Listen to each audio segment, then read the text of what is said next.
Welcome to USA Global TV and Radio, where our mission is to provide education, entertainment, hope, and inspiration. USA Global TV and Radio connects you with experts and audiences all around the world every single day to help you succeed in business and to live a richer life. Visit us at usaglobaltv.com to learn about career and life-changing training and mentoring programs like the Listening Mentor. Subscribe to our newsletter to stay informed about our special programs and offers. Discover how you can become a guest on one of our shows or a host or producer of a USA Global TV and Radio show of your very own. That's USA Global TV and Radio, where the doctor is always in.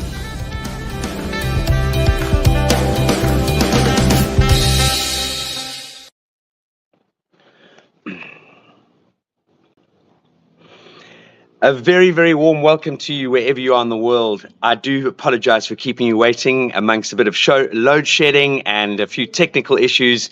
We're back and we're on and we're ready to rock and roll with Live, Learn, Teach, Inspire. And I promise you right now, for those of you out there listening or dialing in or waiting to come in, I can well assure you it is definitely worth your while. I have the pleasure, the privilege of welcoming one of South Africa's top most successful sportsman in a very, very long time. The gentleman's name is Oscar Chalupsky, a gentleman born in 1961 in South Africa, went to an exceptionally good school called Westville Boys High. Oscar went on to do some of the most unbelievable things, and very, very few paddlers have held the records comparable to what Oscar Chalupsky has held. And his career started in his school days. His accomplishments include 12 times World Molokai Surf Champion, and I could go on and on and on. And it's with great pleasure that I want to welcome Mr. Oscar Chalupsky. Please welcome to the studio. Thank you very much, Philip. Really appreciate you having me on the studio, and I know the sacrifice you have to make to do this show. And yes, they come with their challenges when you're in South Africa. I mean, at least you've got warm weather.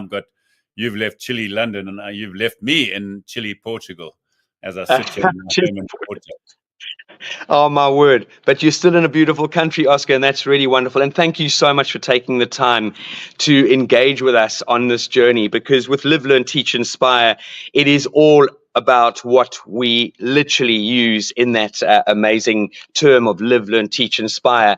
And if there's anybody out there that's lived in the time that you've been on this earth, it's you, Oscar. And I really would love to sort of get down to some really strong basics here. And you've achieved, honestly, so much in the paddling world, including the Olympics, the world champs, and really, what made you transition from your beautiful paddling days, your water sport days, into becoming this incredible motivational speaker? Well, it just sort of happened, and just understand this, that the only way you've got to have authority and you've got to have achieved things, because then I don't think you can be a motivational speaker. You've never actually been there, done it, and it's pretty hard. So I started at a young age. Then I did a lot of motivational speaking because I was like the first person in the world to win junior and senior Ironman in surf lifesaving. And then 1 month later, another guy, Grant Kenny, did it. But from that young age, I learned to help people. And my whole life has been about helping people. And how I help people, I was a lifeguard. So I was a lifeguard saving lives on North Beach. And I spent my life also teaching people how to be better paddlers, and in my life how to teach people how to sell. Because understand, I was never a professional sportsman. Never, ever did I wake up and realize I can just go and paddle, or I can just go and play water polo or play rugby. In my day, there was nothing. When I won a race, I won a bottle of wine or a six-pack of beers, so you're not going to do anything. So I really had to balance my life, and that's important for all people to learn, is that you can't just paddle all the time if you're not making money. You can't just work all the time because you're never going to have a family life. So this balance, and I think that's what's made me. And then the sort of crowning event happened sitting right on this seat, right where I'm here, when I got told I had 6 months to live. And then I thought, okay, well, let's see if this cancer that wants to try and kill me can beat me in 6 months, which it hasn't. And I think that's why I also wrote my book, No Retreat, No Surrender, because that's the only reason why I wanted to do it, to help other people overcome adversity. And I think that's important for people to learn, that it takes many people to make this world go around, and you can help people and everybody can help each other. You never know when you're going to learn from people, and you're never too old to learn.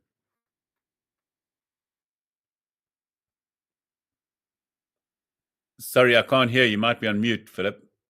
I'm on mute. I just, when you share that story with me, it gives me goosebumps from head to toe, and I get very emotional, because the short amount of time I've had to get to know you slightly reasonably well, we spoke for quite a long period over a couple of times, and I know you've been up against, obviously, possibly staring into the abyss on numerous occasions, and you have really, literally, in every sense of the word, gone out there and helped so many people on this journey, despite having to handle the challenges that you are faced with. And I know for a fact that you are self-made. There's been no, as you said, you got a bottle of wine for winning something. Wasn't what a tennis player would receive, or a motorcar racing champion. And you have really gone out of your way to establish yourself phenomenally in the business world.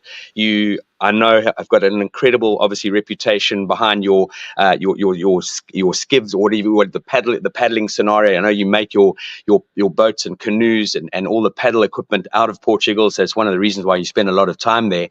I'd love to ask you, Oscar, in your journey of the 12-time world champion, your paddling, your skiing, the ocean, the kayaking, could you share one moment where it was a really pivotal moment that just where you had to dig so deep that it just got you through that journey? It's actually quite an easy one, because it happened in 2012 at the age of 49, and I'd won 11 world titles, and at age 49 I decided to win my 12th. And into the race is 52 kilometers between the island of Molokai and Oahu, where Waikiki is in there, and that's 52 kilometers, open ocean. And understand, 49 is ridiculously old to think you're going to beat these youngsters. And I'm racing against guys like Clint Robinson, who's 2 or 3 times Olympic medalists, and lots of other medalists, and young guys, 20. I couldn't even do one pull-up. Understand, I can't do one pull-up. These guys can do 1,000 pull-ups. And in that race, I went off slowly because I'm old. So the guys are much faster and younger, and they went off. By the end, I eventually won that race by 14 seconds, beating another guy 15 years younger.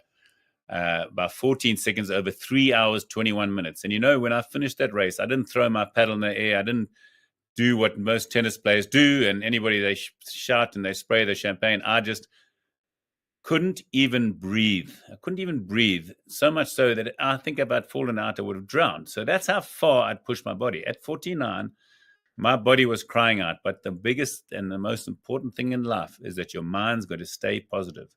The minute your mind becomes negative or weak, I can assure you go down that hill very fast. And especially the trials and tribulations I've had. If I wasn't positive, I wouldn't be here. I can tell you that right now.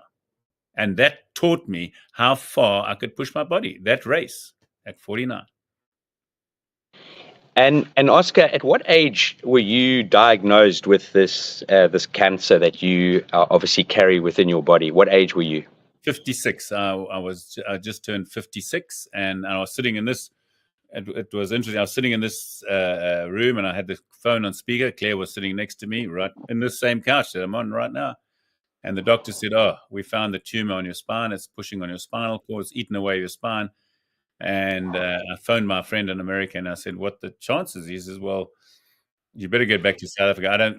This is a secondary cancer. It's not the primary cancer. We don't know what the primary cancer, but give yourself 6 months." And so I said, okay. And obviously my wife cried a lot. I cried a little bit. But then I said, listen, what I've done in my 56 years, most people don't do 2 or 3 lifetimes. And it comes from being a young boy at 14, ready, wanting to try and win in life. Win at everything I did. Business, family, health, and obviously sport, So and that started because my father was German, and he was very much the German mentality. It's one way, and the only way is the right way. And if you're going to do anything, do it properly or don't do it at all. So that started, and it started when I was 13 years old, where I realized that you have to put in the work to get the results. I mean, I was twice the size of everybody when I was young, and therefore I won all the time. But there's always that guy that is more determined than you and is more motivated than you that beats you, and then it wakes you up. And it woke me up at age 13. And at age 13, I realized I had to put in the effort to get the rewards. And there's no such thing as a free lunch. There's no such thing as an easy, this guy's natural. You have to put in the work to get the results. And I've been like that in my business career. I've hardly ever worked for a person. I've worked for myself. The harder I worked, the more money I made. And that's what life's about. And again, Oscar, just listening to, your dad being German and obviously straight down the line, what were one or two things that stood out for you that you recall from your dad's guidance in life that also helped you to trigger and spur you into this mindset of just really staying unbelievably focused, unbelievably driven to get to where you wanted to get to in your career, in your sporting career to start off with, let alone your professional career? Yeah, so it's a very interesting dynamic, is that I sort of looked at my father, I worked out all these things, but understand by 14 and 15, I was already beating my father, who was like the best in South Africa. So it didn't take me long where I had to go and look elsewhere to see. And again, there's so much out there, but that old story, that's your gut feel. You know better than anybody else how you can achieve, but you want to learn from other people. I've learned from another guy, Tony Scott, who was really fast, but again, I ended up beating him and then learning from other people. So don't pin your hopes on one person. Just keep moving and developing a new kind of persona, because that's exactly the things that I did were never achieved before. So nobody knew how to do it. So I had to do it. I had to work out the ways. But the one thing that my father said is, you're going to do it properly, or don't do it at all. And then just do everything at full pace. And I don't know if there's any one moment that sticks out that says, okay, from age 14 to age 61 that I'm now, I still want to win everything that I enter. I mean, what fool can do that? Like, I still think I can beat the best in the world if I just get a bit of a break and I don't have too much chemo and things like that. I still believe I can do well, and I still do it. I actually go out there and do it. Like my golf, I suddenly playing good golf again. Because I started practicing, and that's what life's about. I cannot understand how people can go through life in mediocrity. I just want to do and live life to the fullest, and I think that's what a lot of people do. And my talk's about trying to overcome your average, try and be better than you are, and that's the story of life.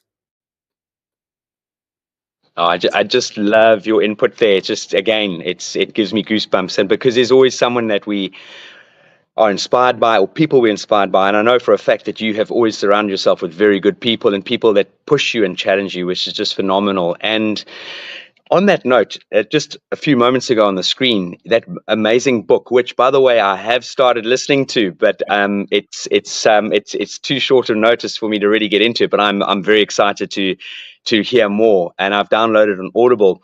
That book, No Retreat, No Surrender. It's resonated with so many people and so many readers. And what I think this might be a very simple answer, but hopefully not a simple question, but not a simple answer. What was the motivation to share your story, and particularly the challenges that you face, both as a...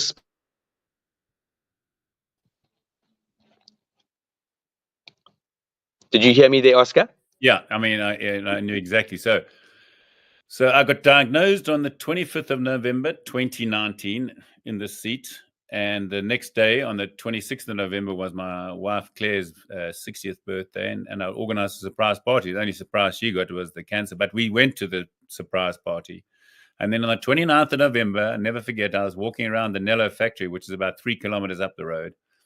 And I phoned my friend Graham Spence. He's the same author as Elephant Whisperer. And I said, Graham, you won't believe what's happened. I've got the cancer and I've got 6 months to live. And obviously he just about cried and he was shocked as hell. And I said, but don't worry, I'm sure I can outlast the 6 months. And he told me, he said, listen, I'm on I'm on a deadline. I can only start in 4 months' time. I said, don't you worry. I know I'm going to beat it. So what happened was, and I said, I don't want this a book like every other sportsman writes a book, and it's invariably about blowing smoke up his ass to say, hey, no, this is what I did. My book was written specifically for helping other people overcome adversity and going through life and learning from the lessons that obviously the things that mistakes I made. You learn from mistakes and you learn from the good things I did. So, and after every chapter, there's life lessons that teach you what the mistakes I do. And in Audible, as you see, I've got a proper narrator, and then I come in to answer all the life lessons, because I think that's important. I mean, a book, it would have been like a sort of an autobiography of what I've achieved. I didn't want that. I wanted something there that actually helped other people, and it has been. I mean, as I say, I was talking to your doctor friend there, and I said I've had drug addicts giving up drugs because they read the book 2 or 3 times. I've had cancer patients, many of those, obviously, and then I've had people that are in depression that said, "You won't believe this. I read your book, and it's cured me of my depression." I'm not saying, but it's helping. And I had this guy who was about 80 years old. His son went through COVID and was a farmer in South Africa. I never forget, he hardly could speak English. And he came to me, he says, Oscar, he says, and just about crying, he says, my son was so negative, and I gave him your book, and he's changed man. In the last 3 years, he's a changed man. So, and that's what I wanted the book to be, and it's turned out to be like it. I mean, I have so many people, and I'm always writing, keep fighting, because that is the important thing, and keep positive. And my sign off when I say Oscar Chalupsky, I say keep positive, keep fighting, and I sign my name, because that's what life's about. You just got to keep fighting. I mean, and again, it's going to be tough. Some battles you're going to lose. Yeah, I've lost many races in my life, but this battle is that's giving me now the cancer is quite a tough battle, and trying my best and taking people along with me on the ride. As I say, it's very up and down. You know, 1 minute you on your deathbed, next minute you paddling and playing golf, and that's life. And then working all the time. And Oscar, yeah, with regard, and thank you for that insight. It really, it's I know it's huge, and you've just mentioned 1 or 2 people, 3 or a handful of people that it's inspired. I know for a fact, and you know for a fact, how many thousands of people that book has given to people, and it's just mind blowing. And I know a lot of corporates around the world hand it out as a gift to inspire their teams, to inspire them not just in the workplace but also in their lives. And this is something where I really feel very aligned with your mindset and mentality and vision and focus, in the sense that as an organization, we are all about how can we help people build their lives and do better. You know, we're all good versions of ourselves, but we can become better versions of ourselves. And it's giving people those tools to be able to do so. And this leads into the question, at what sort of age were you when you started just helping people? Because not everyone helps people. People tend to grow up at a certain stage. People can be very selfish. But where did you feel this kicked in, and what drove you to just start helping people? It's funny, in our sport, in Lifesaving, there was a double surf ski. So, and I was really very much better than everybody else. So I was in a double surf ski, and I would just take anybody off the beach to be my partner in a double surf ski. So I had to teach them how to paddle. They didn't even know what paddling was. Teach them how to paddle. This is at the age of 14, 15. So I really was starting to teach people how to paddle. And everything I did, obviously, at that stage was at the 100th miles an hour. And funny enough, these people that I just taught, and I got them to train, and I showed them that you can take anybody and make them do anything. And I made these guys, and we won South African championships every single year with a person that never even knew the sport of paddling existed. I'd put him in the back, train him. Of course, you got to make sacrifice. He made the sacrifice, came training, and can you believe it? We won South African championships 4 years in a row in the junior double ski. So it just shows you that you can change anybody. You can coach anybody. And so that's how it started. And then you'll see in the Doozy, which is a big race in South Africa, down the Umkomaas River, I took Nas Botha, never paddled. I took Baby Jake Matlatla. I took Peggy Sue Kamala, Dr. Kamala, Nati, Africa. So I took these people that couldn't even swim, I took them down. And so my life has been about really letting other people see the beauty and the fun that I've had. And that's how you do it, and I think that's my life. I mean, when I got to Sanlam that was in 1986, I was very young, but I worked out how to work the sales system. And within 1 or 2 years, I was teaching every person in Sanlam, 15,000 sales agent, how to sell life insurance. So my life has been about, and again, it's one of those things that it's been sort of a labor of love. I've done it. You don't make a lot of money out of it, but you get a lot of satisfaction of helping and teaching people, and I think that's where my journey has been going from, as I say, maybe from 15 years old. So again, one of these things I'm very unique at. I always want to help people. Even if they don't want advice, I give them advice, by the way.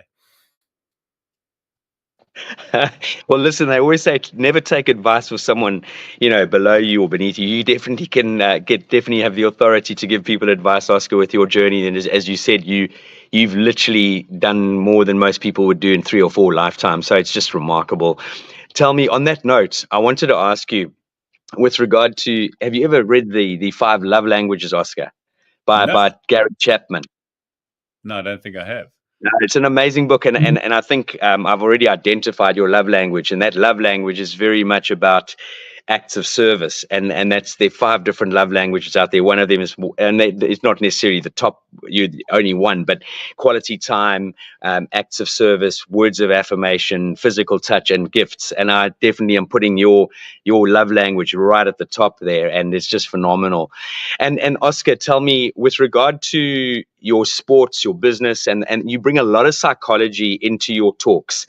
Can you just expand a little bit on how these elements really come together in your journey and in your message? Because I love that. Sport, business, and psychology. I mean, I know a lot of people who drive organizations through with one dimension, but you bring a lot of these together. It's almost they complement each other from what I understand. Yeah, and I would add to that is family and network, because I understand this, that life is you go through different facets, and I think that the important thing is to have a sort of a balancing act, but that balancing act changes all the time, and understand that when you're putting the effort into your sport, it's got to, and it should reflect in your business. You'll see that a lot of successful sportsmen have become successful business people because they know the hardship. They know the time you have to put in to achieve anything. And it's the same discipline that you have in sport that you have in business. So I really work those two. But there's one thing that you've got to remember is family is very important. I've been together with my wife for 41 years coming now, 41 years. And she's been there all the time because you need the support. I can tell you, life can be lonely if you haven't got support. And other thing, and I was just talking to your friend, I've got 8,000 contacts here because networking is also important because friends are there to help you. But if you don't reach out and if you don't contact them, they don't become friends. They just become distant memories. You've got to keep that network going, which helps in business and in sport and in everything in life. You've got to keep that relationship with your family, your kids, and everything like that. And you've got to make sure that you don't burn the candle at the wrong ends, like working too hard, partying too hard, training too hard, too much family time. You've got to have this balance all the time, and it changes all the time. Understand, when you're young, you've got to watch the kids playing rugby and water polo and soccer, whatever it is. When they get out of your hair and they're not a burden anymore, you can go and travel with your wife more often. So you can take your wife on business trips. So that's very important to keep that relationship going.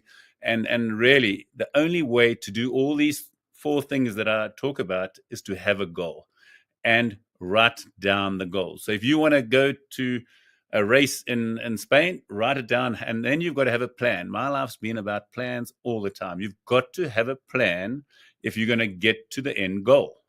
And so many people, when I ask them, what do you need? What is the most important thing in building a building or a house? Everybody says the foundation. I says too late.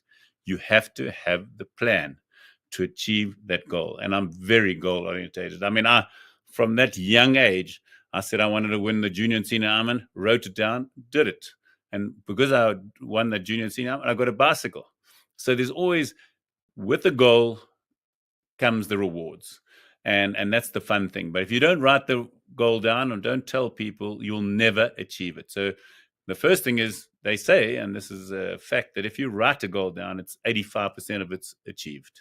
If you don't write it down, and I was always different, I wrote it down and then I told everybody. And so if I failed, people would always point finger. I told you, you could never do that, you know. So there's different ways of setting your goals, but the most important thing is to have a goal. And that goal's got to be, like, I know when I was young, I used to plan at 4:30 years to train, and then 8 o'clock go to work, and then make time for my wife, make time for my children, because life just goes by so fast that we forget our kids and we forget to do the fun things in life, you know. So, and I think that's important. The balance in life is very important. And as I said, I like family, business, sport, health, you know, those things, and the psychology of all of it comes down to integrity and honesty. Oh, music, just wonderful. I love what you've put into place there. And off that, I'd love to just expand and elaborate, if I may. You know, someone shared with me the other day, you know, how do children, or how do people that are close to us spell love? And that's TIME, time. Spending that time together, you know, sitting around what we call the family boardroom table, whether it be breakfast, lunch, or dinner, or, you know, spending quality time together. And it's a balance, and something that we absolutely, when we open up any of our coaching programs, whether it's a 6-year-old or whether it's a 78-year-old, oldest person that's walked through the door at the British School of Excellence, 78, we always get them to write 4 sentences down. And one of those 4 sentences, nothing's ever achieved unless truly first imagined. And then we go in from there into, if you think it, you speak it, you can hold it in your hands, but you've got to write it down. You've got to have that vision. You've got to have that vision board, because that is what will drive you every single day by looking at it. And we actually get people to create their vision boards, take a photograph of it and have it as their screensaver. And then you monitor them as they go on. And I love the fact that you would tell people, and then they held you accountable. And that's another great way to motivate people, to motivate oneself, is by sharing with someone, I'm going to do X, Y, and Z. I'm going to learn to play tennis at this level. I'm going to go and train. I'm going to do the Comrades Marathon, whatever it might be. And then people can keep checking in on you and pushing you and encouraging you. So I just love that, having accountability partners on the whole journey. And I would imagine, without a doubt, that your wonderful, well, not young kids anymore, but your children and your wife have just been right behind you all the way. Absolutely. You have to have them behind you again. And again, they give you guidance. I mean, understand, you can never too old to learn from anybody. And I never forget, I was in Israel coaching some people how to paddle. And this lady, she's 65. She's probably been paddling 2 years. I've been paddling 40 years. She said, no, I sit on the boat like this. And I looked at her and I said, oh, why do you do that? And she told me the explanation. I said, from that day on, this is how everybody I teach is going to sit on a boat. So it shows you. And she was 65. She'd 2 years experience. I had 40 years, and she taught me something new. So you can never know who you can learn from, what age. You're never too old to learn. And that's a great adage to keep to. And just always keep your ears open. Never know. Yeah, that for me, boom, keep your ears open, learn to listen, to understand, not to respond, and genuinely understand, because that is, and I noticed when we spoke the other day, I know you just arrived in the country, but your listening ear you were so tuned in, and what we spoke about, you reiterated certain aspects and elements. And we, again, you know, talking about networking, I love the fact that you've got only 8,000. I mean, that's a couple of people in your phone there. I'm surprised the phone hasn't disintegrated with that amount of contacts. That is just phenomenal, remarkable. But as you quite rightly said, you know, your network is your net worth, but you've got to work at this. It's something you've got to invest in. And it goes back to what you were saying earlier about your relationships, not only your contacts and friends, but your family. If you don't put fuel in your motor vehicle, you're going to run out, you know, and you've got to keep topping it up. One of the things, and I'm digressing slightly, but I'm very focused on this. And you and I both, a few weeks ago, both met Gary Player, and I know you've obviously met him on numerous occasions.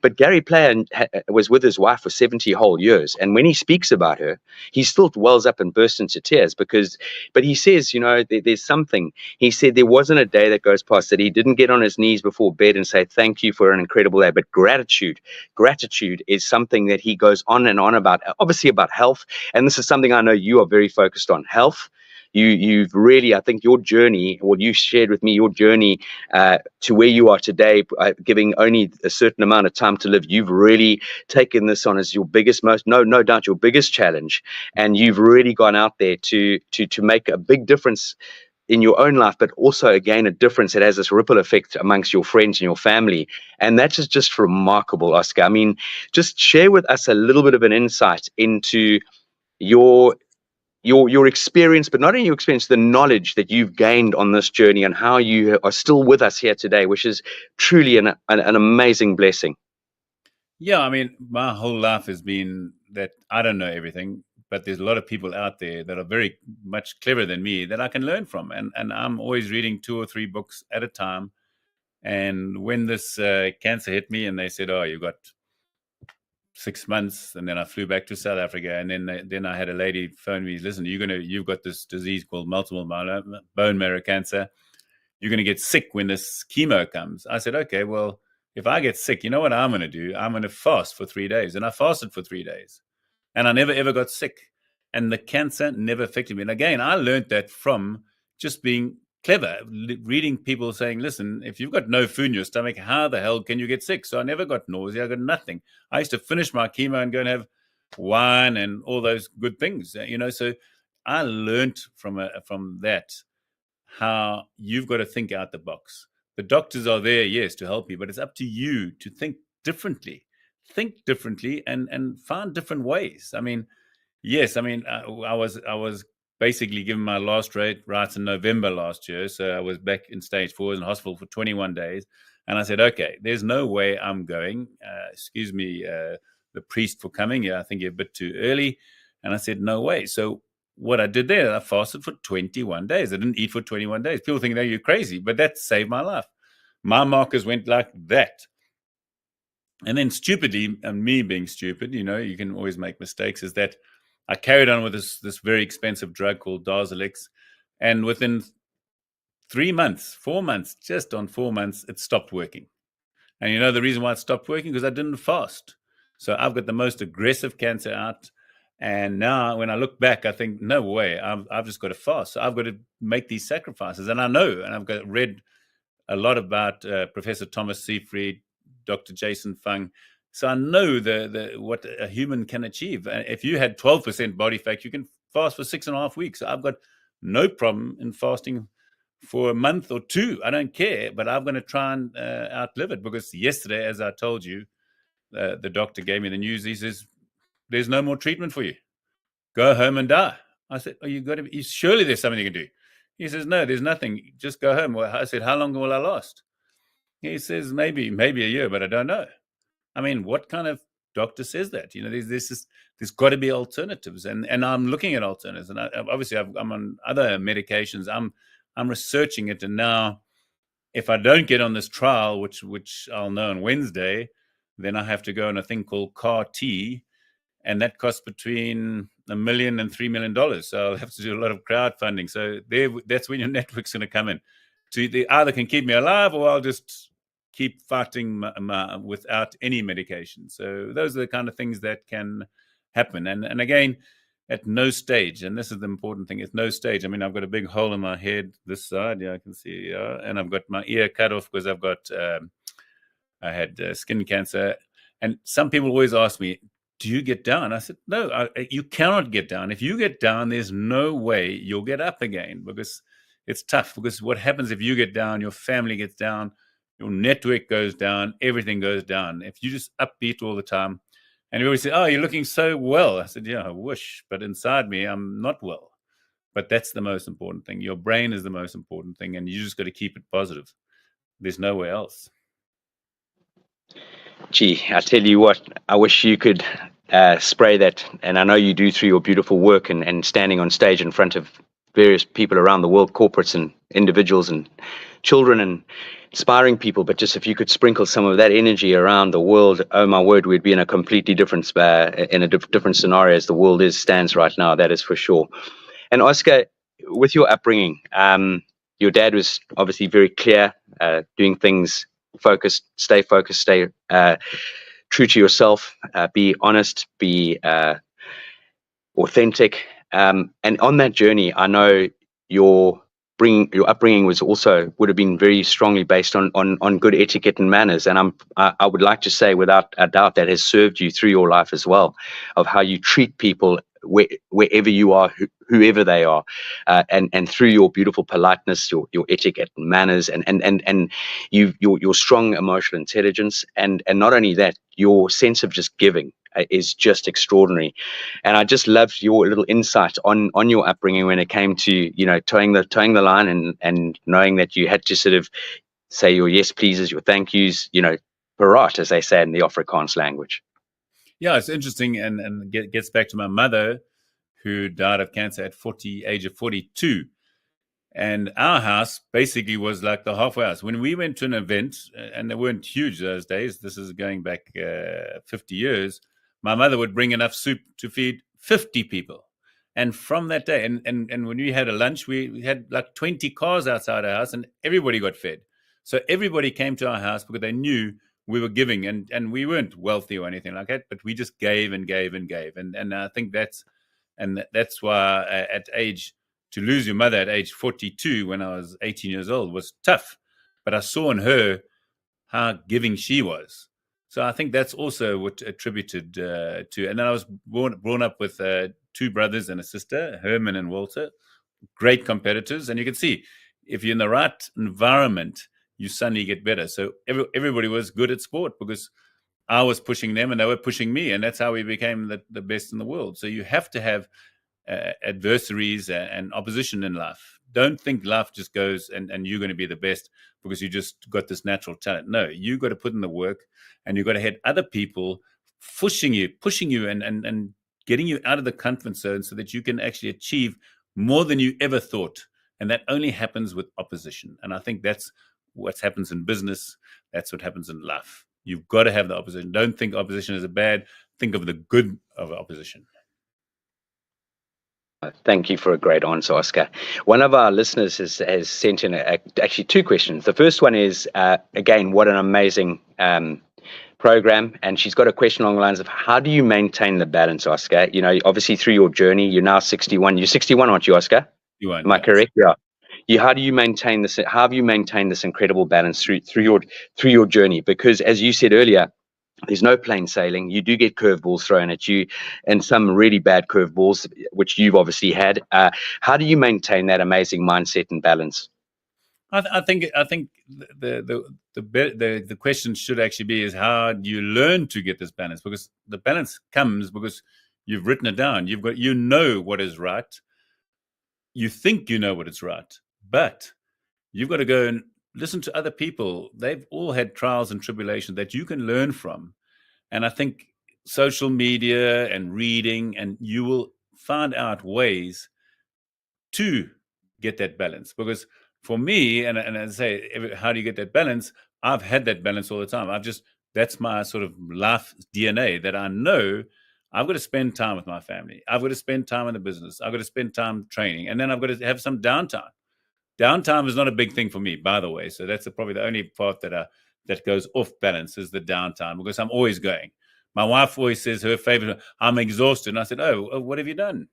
But she's exhausted looking after me. Obviously, it's a hard job. And I've already paddled 30 kilometers, run this, done work, woke up early in the morning, because I never get exhausted.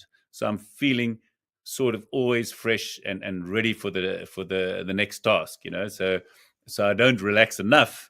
But sometimes I do, and then, as I say, yesterday when I got the news that I didn't have long to live, I went and had a slow lunch, but no wine, no carbs, because the battle begins yesterday. Okay, that's harrowing to hear, but I know if anyone's going to get this and hit it between between the eyeballs, it's going to be, there's one individual, and that's going to be you. Oscar, I know time is running away and I was late coming on. I apologize for that. I was hoping to have a lot more time together, but we can catch up on another level. And I know the other thing that I notice about you, Oscar, is you're also very giving. I know people phone you up regularly. They email you, how do I do this? How do I do that? And that is a remarkable trait, because again, time is possibly, as you said, along with our health, is the two most important things we have in this world, time and health, and you know, obviously then the family and love and all that, but time and health are the keys. And that is a remarkable trait to have. And again, I know you don't stop, which is just amazing. So, you know, for anyone out there listening to this Live, Learn, Teach, Inspire program, yeah, I know Oscar is just an email away. He's got LinkedIn. I would love all of you to please have a look at that incredible book, you know, No Retreat, No Surrender, and keep it like a Bible next to your, or the Quran or whatever you focus on, next to your bed, and have it to dip in and dip out of. And, you know, Oscar, on that note, I'd love you just to leave us with a few amazing sort of words of guidance and steering that you can share with the audience, because I know we could talk for hours and we'd keep everyone riveted. And the takeaway from today has been huge. I've so enjoyed the time we have had. It's just flown by. But please, if you could just leave us with some words of guidance and steering that you feel would add any value to anyone's life. Yeah, I think there's two things that I really am strong about. A lot of people out there, and I guarantee this, is they're all worrying about life, worrying about where the next money is coming, worrying about this, worrying about passing this, worrying about doing this. People worry. And I was taught at a young age, I've got the cure for worrying. All you do is you go into a bathroom, a toilet, lock the door, and worry and see if anything changes in life. Nothing changes. So worrying is a stupid thing. If there's something that you can do about it, do it now. Now, not wait for tomorrow. Everybody gets mad at me at my family. I said, phone this guy. No, can I do it? No, I'm doing it now. Because if you do it now, the worry disappears. If you can't control it, don't worry about it. That's number one. And number two, if you just do a little bit extra, a little bit, 1% more than the guy next door every day, like doing one sit-up and the next day doing 2 sit-ups, you, at the end of the year, it's like compound interest, are going to be better than the next person. So you just got to get a little bit. It doesn't take much. When I won my 12th Molokai World Champion, I wore a wetsuit in the middle of Durban summer. I put a weight in my boat. I did that little bit extra so that when I got to that race in 2012, I had done my homework. Huge sacrifices, but done my homework and just done a little bit more than the next guy. And I won by just a little bit. Oh, Oscar, beautiful. Love it. Love it. I have to give an analogy which we often use in the organization. It's like standing on the top of the hill with your mouth open. Do you think a duck's going to fly into it? And the chances of that happening is you and I've got more chance of becoming pregnant. It's never going to happen. So you know, as an animal lover, but just as an idea, you got to shoot that out the sky, wring its neck, and pop it in the pot, because it's the only way you're going to ever eat your duck. 100% agree. Yeah, Oscar, Fussbait, please take great care of yourself. I know everyone's looking after you from all over the world, and your wonderful family. And you know, it's you know where I am if you ever need just a good heart to heart. But please, I just thank you so much for your time and energy. And it has taken energy, because I know you are really now on a path to stay very, very focused, and we are right behind you. So thank you so much for your time today. It means the world. Thank you. Thank you. Thank you for having me, Philip. I really appreciate it and I really enjoyed it. Likewise. Thank you so much, Oscar. It's been an absolute joy. Ladies and gentlemen, please keep tuned to USA Global TV and Radio.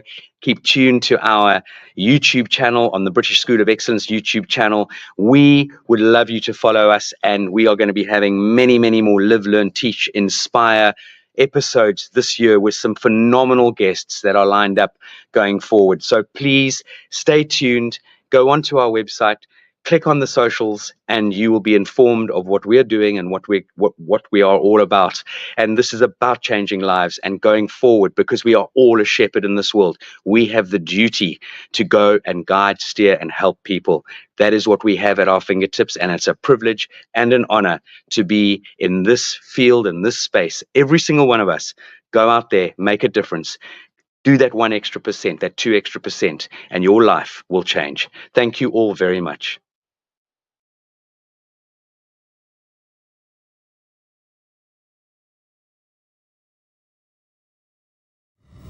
The last few days have been really amazing. I had the trainer course from the British School of Etiquette.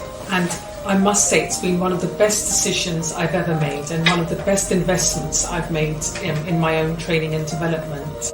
Now, words alone will not describe the transformation and the positive path that I have traveled with the British School of Etiquette.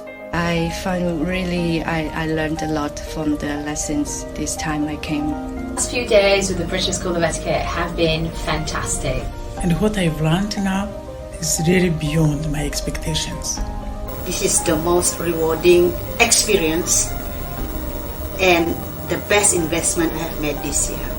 It was just great. I learned so much, and when I go back to Belgium I will incorporate a lot of it into my day-to-day life and business. It's been absolutely wonderful for the whole week that we were here. I feel transformed, and I feel like blowing a trumpet and tell people, come and do this school, this class is the best, this is the best school ever. You should take it. It's just, it will change your life immediately. I am now able to teach other people how to bring the best of them. Thank you. Thank you, BSC. Thank you. Thank you so much. Thank you.